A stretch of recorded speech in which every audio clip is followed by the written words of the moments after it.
Good morning, good morning, good morning everyone. Ayan, this is again Professor Vincent Torre Bongolan. Guys, ito magkaalaman lamang tayo ha. Magkaroon tayo ng seryosong usapan. Itong si Richard Haydarian, kiniklaim po niya na siya po ay isang political analyst. Pero every time na nakakabasa ako sa kanyang mga post sa Facebook at nakakarinig, nakakapanood doon sa kanyang mga appearances sa iba't ibang mga platform kung saan siya nagtatrabaho, never ko siyang nakita, narinig, napanood na lahat ng mga malalakas sa 2028 presidential election na binanggit o binabanggit ang pangalan ni Vice President Sara Duterte.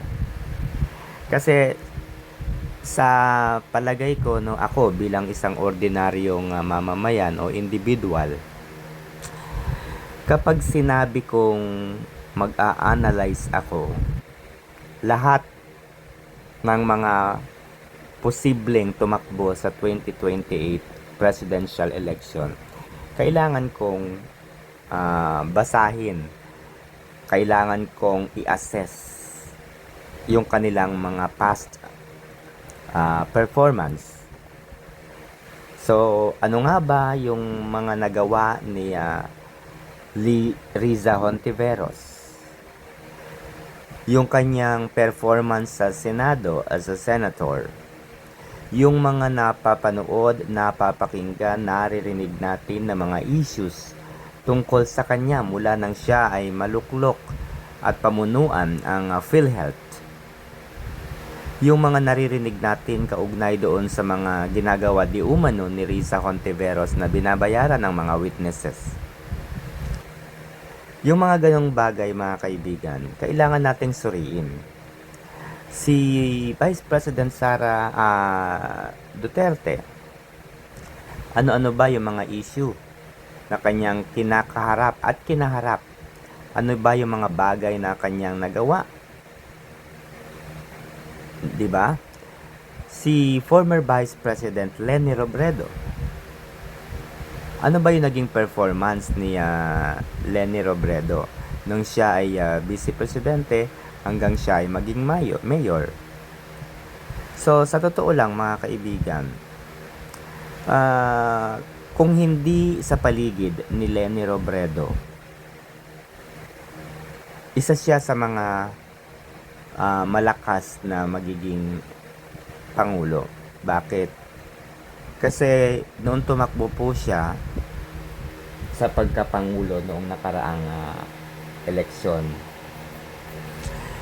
Nakita naman natin na ang nakasira sa kanya yung kanyang mga campaign managers at yung mga nakapalibot sa kanya.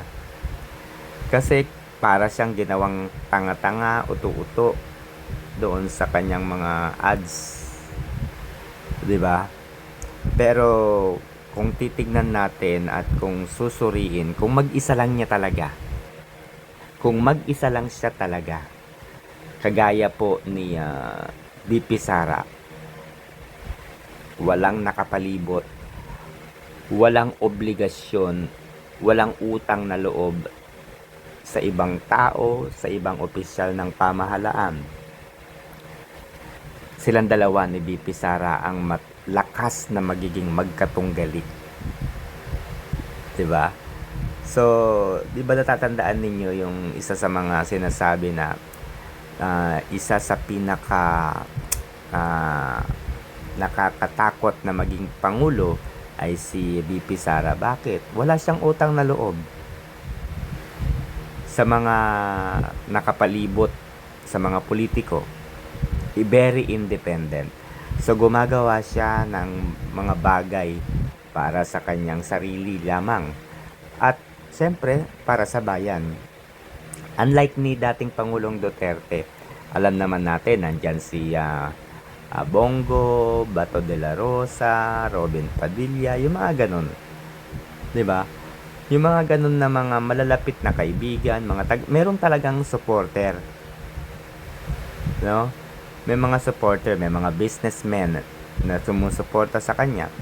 Pero kay BP Sara, wala, 'di ba? Independent siya. Very independent. And ganun din yung nakikita ko dito kay dating Vice Presidente Leni Robredo, kung walang nakapalibot sa kanya, no? Nakasira lang talaga sa kanya yung mga nakapalibot sa kanya noong tumakbo siya bilang pangulo eh. Yun talaga. So eto na nga, yung pinopromote dito ni Richard Heydarian na magiging pangulo daw, next president from Mindanao ay si yung sinibak na PNP chief na si Nicolas Torre III. Okay? So, yun po, no, yun po yung aking pinupunto dito. Lagi po niyang pinopromote si Nicolas Torre III for president sa 2028. Binanggit din niya si Riza Hontiveros pero minsan lang. No, very seldom. Ayun, very seldom niyang banggitin si Riza Hontiveros. Bakit? Kasi alam niya maraming ipupukol na hindi maganda. At alam niya na yung performance ni Riza Hontiveros hindi maganda. Kaya mas pinopromote niya at mas binibigyan niya ng diin itong si Nicolas Torre III. So sa madalit salita, binibuild up niya. Nakita nyo guys, nung nasa Senado sila, nung nasa Senado si Richard Heydarian, si Nicolas Torre III, yung meron pa silang nalalaman na pa-boxing-boxing, it's very obvious the binibuild up ni itong si Heydarian, si Nicolas Torre III. So yun na nga, ano? Ang nakikita ko dito, hindi siya political analyst. He is a political endorser. No, he is a political endorser. Na para bagang campaign manager kung tinatawag. Na para siyang si Toby Tiangco, campaign manager ng partido ni BBM, ni President. Ganun siya. Ang pagkakaiba lang nitong si Richard Heydarian, hindi siya politiko. Hindi siya politiko, siya ay political analyst. Isa ka nakakita political analyst pero merong kinikilingan. 'Di ba? So, eto na nga mga kaibigan. Kailangan natin ditong magkaroon ng isang maayos, malinaw, at yung totoong analysis. Okay? Sino sa tingin ninyo ang mas karapat-dapat na maging Pangulo ng Republika ng Pilipinas sa 2028 at bakit? Ayan. So, mahalaga po na masagot po natin yung bakit dahil dito natin i-assess kung kayo ba ay nagre-research, kung kayo ba ay masasabi natin keen to details. Inoobserbahan ba natin yung mga galaw, yung mga naririnig, nakikita, at napapanood natin sa social media man o sa mainstream media. Yung mga naririnig natin sa mga interviews. Ayan, so ganun po dapat yung pagde-decide sino ba sa 2028 ang magiging karapat-dapat na maging Pangulo ng Pilipinas. Yan, so i-justify po natin kung bakit siya ang napili ninyo. So mahalaga po ito at this point in time dahil alam naman po natin na malaking problema ang kinakaharap ng ating bansa dahil sa isang napakalaking pandarambong sa kaban ng bayan. Ito po ang irregularidad, ito po ang sarsuela sa flood control projects. So, alam nyo guys, no, itong Kongreso o Kamara, wala na silang bukang bibig, kundi ang mga Duterte. Siraan ang mga Duterte. It's very obvious that the 19th Congress, 20th Congress, no, not all, pero 19th and 20th Congress, yung kanilang goal is hindi na makalaban sa 2028 presidential election si VP Sara. So that's why yung flood control scandal na yan, pilit nilang inililink, no, sa mga Duterte. Ito naman po yung punto ko pagdating po sa flood control na ito. Ang pinupunto natin dito is that yung mga flood control projects na substandard yung mga materyales na ginamit, yung mga flood control projects na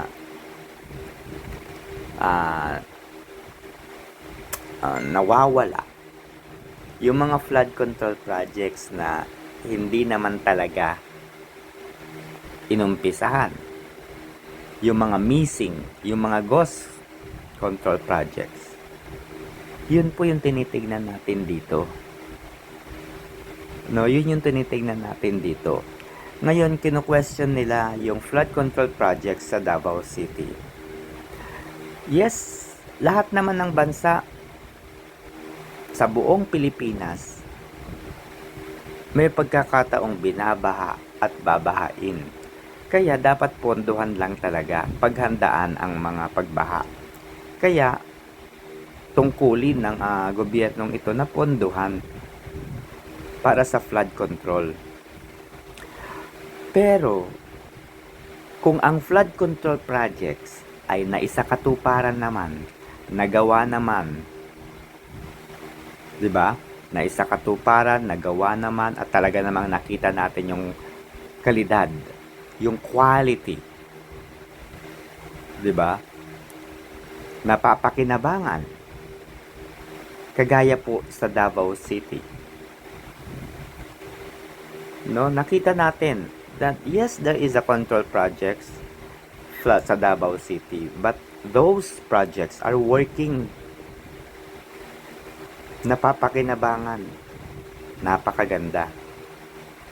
Yun po yung tinitignan natin, yun yung nakikita natin na tama ang paggamit ng flood control projects.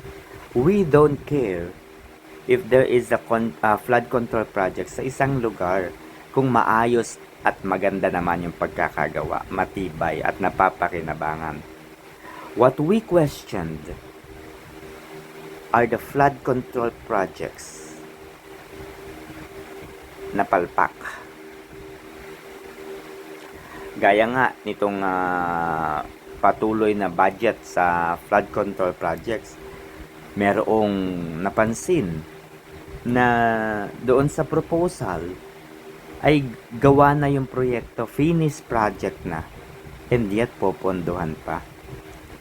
Come to think of it, guys, sino nga ba ang nasa likod ng maanumalyang flood control projects? It's the President. Bakit? Kasi under niya po ang DPWH. Under the supervision, under the scrutiny, under the leadership, part of the executive branch of the government, ang DPWH. And therefore, dapat alam niya ang nangyayari, alam niya ang status bilang Pangulo ng Republika ng Pilipinas, bilang pinuno ng executive branch. Ngayon, dahil under po niya, meron po siyang SONA noong 2024. And then he revealed that there are more than 5,000 plus, and to be exact, 5,500 flood control projects are finished. Ipinagyabang po yan ng Pangulo noong 2024 State of the Nation Address. And after few months, few years, the Secretary of the Department of Public Works and Highway, na si Manuel Bunoan, confirmed that there are 9,900 plus flood control projects are finished. Tapos, maririnig natin noong 2025 State of the Nation Address, lahat ng mga flood control projects na kanyang ipinagyabang noong 2024 ay wala. Yan ba yung masasabi nating wala siyang kinalaman? Yan ba yung sinasabing hindi siya aware sa nangyayaring ito? At may nalalaman pa siyang pagalit-galit, angry daw siya. Tapos may nalalaman pa siyang mahiya naman kayo. Ang yabang-yabang mo noong 2024 State of the Nation Address. So, come to think of it, mga anti-Duterte, huwag kayong tanga. It's very obvious. Ngayon, konting ulan lang, 5 minutes na continuous rain, baha na kaagad. The other day, sa Quezon Ave, kung gaano kalakas ang ulan at kung gaano kataas ang ulan. Sa maikling segundo, minuto lamang ng pag-ulan, baha na kaagad. Sa mga kontraktor na nagpagamit, makonsensya naman kayo. 'Di ba? Sa mga engineers, district engineers, let the conscience works for you. Ikanta nyo na ang mga kongresista. It's very obvious. Sapagkat sino ba ang nagpopondo? Kongresista. Nadulas na nga si Benny Abante May contractors yung kanyang nabanggit nang siya ay na-interview ng Billionario.com. Diba? May contractors. So tapos na-reiterate pa ng host ng Billionario. Baka daw ma-misconstrued or ma-misinterpret yung kanyang pagkakabanggit ng may contractors. Ibig sabihin, congressman ang namimili kung kaninong contractor i-award ang isang proyekto. So ganito yan guys, pag-usapan natin sa mga susunod na araw ang kung paano nga ba nakukuha ang isang proyekto at paano napipili ang isang contractor. Ngayon ay pag-usapan natin sino ang iyong Pangulo, bakit? Sa pagpihit ng panahon, ang hagupit ng La Nina at mga matinding pag-ulan naman ang ating binabantayan at pinaghahandaan. Mahigit 5,500 flood control project ang natapos na at marami pang iba ang kasalukuyang ginagawa sa buong bansa.